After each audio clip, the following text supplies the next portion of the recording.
Let's go straight to Susan Sullivan. She's a professor of law and politics at Temple University, and she joins us now from Philadelphia. Susan, thanks for being with us.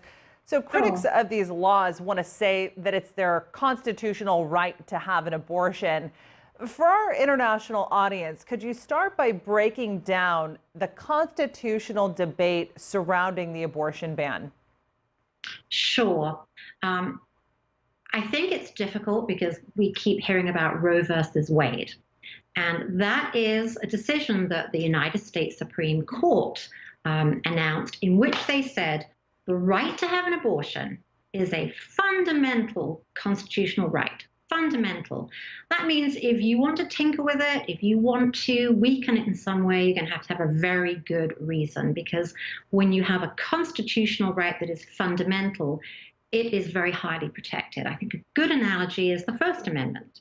First Amendment is a fundamental right to free speech. You can impose some regulations on it, but not many. And what this Alabama law has done is it said it's taking a fundamental right, and instead of tinkering with it, it's obliterating it. It's like saying, here's your right to free speech, here's some regulation, and Alabama is saying, sorry, you can't speak at all. So it's really a very draconian, dramatic change in the constitutional context of abortion. And it's seen too, Susan, by a lot of people. I mean, if you use the Constitution, it's seen as almost an inferred right. And they're looking, and if you could explain this again, break this down for us, the amendments surrounding the right to privacy. Sure. There's nothing, the word abortion doesn't appear in the Constitution anywhere. The Fourth Amendment of the Constitution essentially was designed to stop the British rushing in without warrants and seizing people. So the Fourth Amendment says you can't barge into somebody's house and arrest them without getting a warrant. Now that sounds as though it has nothing to do with abortion, but over the years, that right to be let alone, that right has been interpreted as a right to privacy. No, you cannot intrude on people's homes. And that has extended over the years to mean you cannot intrude on people's personal lives, whether it's what kind of consensual sex they have in the bedroom. And it's, in Roe versus Wade, the Fourth Amendment was extended to mean you cannot infringe on my right over my body.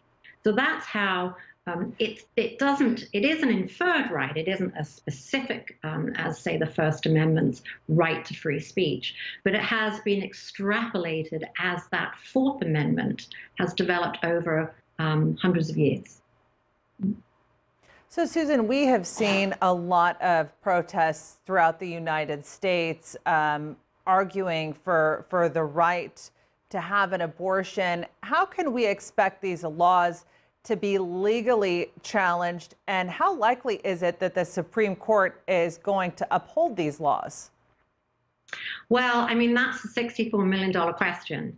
The challenge, the difficulty with the challenge is that you've got a very high burden.